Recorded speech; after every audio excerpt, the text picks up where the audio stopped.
School চত্বরে এক ছাত্রকে সাপে কামড় দেওয়ায় মৃত্যু হয় ওই ছাত্রের। আর এরপরেই মৃতের আত্মীয় পরিজন সহ গ্রামবাসীরা একত্রিত হয়ে স্কুলে ভাঙচুর চালায়।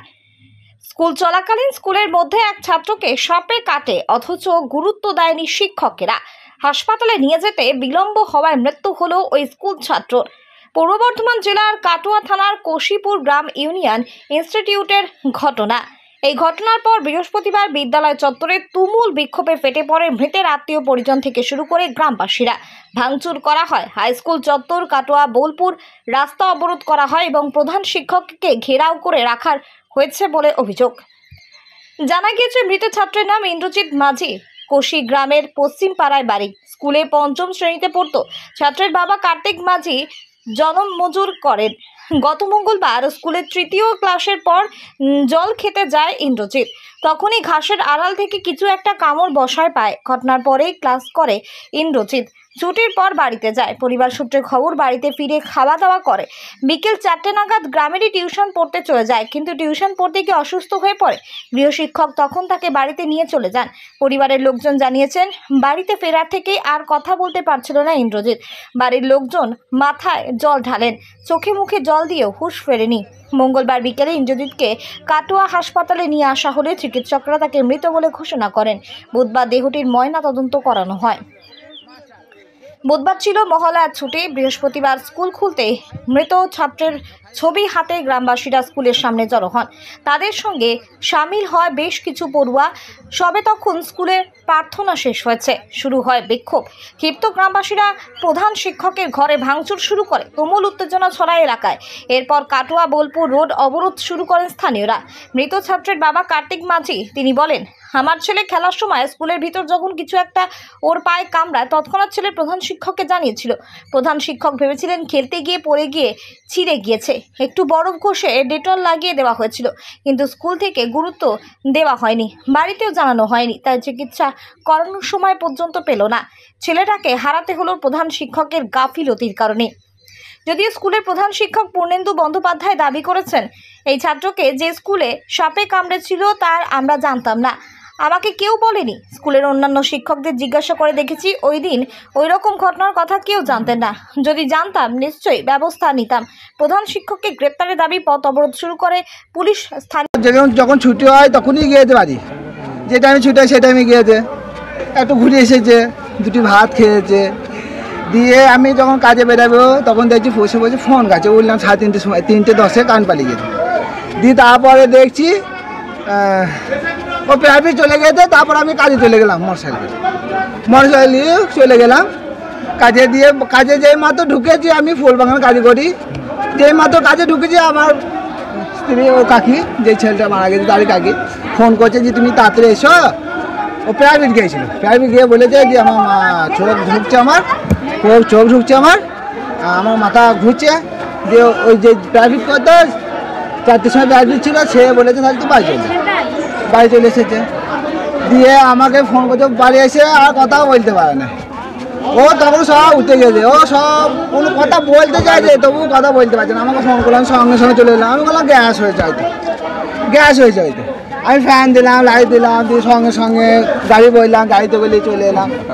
এইখানে আমাদের হাতুড়ি ডাক্তার আছে, সেখানে আমার হাতুড়ি ডাক্তার আছে। দিয়ে হাতুড়ি ডাক্তার আমি কোলে নিয়ে যাওয়ার পরে এরকম তো লিখেছি ডাক্তারের কাছে। ডাক্তার চা খেতে গেছে, আরও ছিল সব ওর ডাক্তার ডাকছে। আমি কোলে ধরে যাচ্ছি, ছেলেকে নামাই নাই। তখন দেখছি এই গুইলের কাছে ফুলে গিয়ে ধর একটু সামনে রক্ত বেরিয়েছে।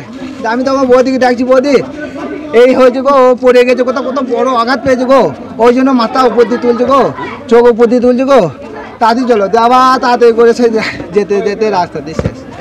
আপনারা কি মনে করছেন? আমি চাইছি হেডমাস্টার কেন আমাদেরকে ফোন করে জানাইলো না? নাম্বার তো দেওয়া আছে, সময় ছুটি দিয়ে দিল না, কোনো ছেলে দিয়ে বাড়ি পাঠাইলো না। মোটরসাইকেল আছে, তুই বাড়ি আমার দিয়ে এলি না, কেন দিলি না? আমি চাইছি স্বাস্থ্য, চরম স্বাস্থ্য হেডমাস্টারের। এরপরে ছুটি হয়ে যাবে, কতকে চাপা পড়ে গেল, এই গেছও চাপা পড়ে যাবে। ও স্বাস্থ্য হোক, স্বাস্থ্য। আমি যাবো স্বাস্থ্য। আবার ওই ছোট ভাই ছেলে। আপনার নাম বিশ্বজিৎ মাঝি। কে হচ্ছেন আপনি? আমি ওর কাকা। ও পরশুদিন আমরা সারাদিন স্কুলে আছি, 10টা থেকে 4টে পর্যন্ত স্কুল। এতগুলো ছাত্রছাত্রী, শিক্ষক শিক্ষিকা, শিক্ষাকর্মী, আমরা বাড়ি গেলাম। সন্ধ্যের পরে হঠাৎ করে ফোন পেলাম যে একটি ছেলে নাকি হসপিটালাইজড এবং মারা গেছে। বললাম কোন ছেলে, কোন ক্লাস? বলে ক্লাস 5-এ পরে। কী হয়েছে? তারপরে আমি শিক্ষকদের ফোন করি, নন টিচিংদের একে একে ফোন করি যে কী ব্যাপার, গ্রামের যারা শিক্ষক আছেন তাদের ফোন করি যে কী বিষয়। তো বলে এরকম একটা ছেলে, তারা বলছে নাকি যে ছেলেটিকে কিছু কামড়েছে এবং স্কুলে কামড়েছে। কারণ স্কুলে কামড়ালো কেউ জানতে পারলো না, আমরা কেউ জানতে পারলাম না। স্কুলে এত ছাত্রছাত্রী, এত শিক্ষক শিক্ষিকা, আমার স্কুলের প্রেসিডেন্ট আমার কাছে বসে, আমরা কেউ একবার জানতে পারলাম না যে ছেলেটার কী হলো। তারপরে ছেলেটা মারা গেল। আমরা আশ্চর্য হয়ে যাচ্ছি, অত্যন্ত মর্মান্তিক ঘটনা। আমার এক্সপ্লেন করার মতো অবস্থা আমি নেই যে এতটুকু ছেলে পড়ে গেলে পরে ছেলেটা ছুটে আসে, স্যার ওই পড়ে গিয়েছে, একটু রক্ত পড়ছে, ডেটল লাগিয়ে দিন। আমি ব্যক্তিগত আমার 30 বছর হতে চলে শিক্ষকতা, একটু কিছু হলে পরে, মাথা ঘুরলে পরে আমি তাকে মোটরসাইকেল করে বাড়ি জানিয়েছিল। কাকে জানিয়েছিল? সে কাকে জানিয়েছিল বলুন? কোন মাস্টারমশাইকে জানিয়েছিল?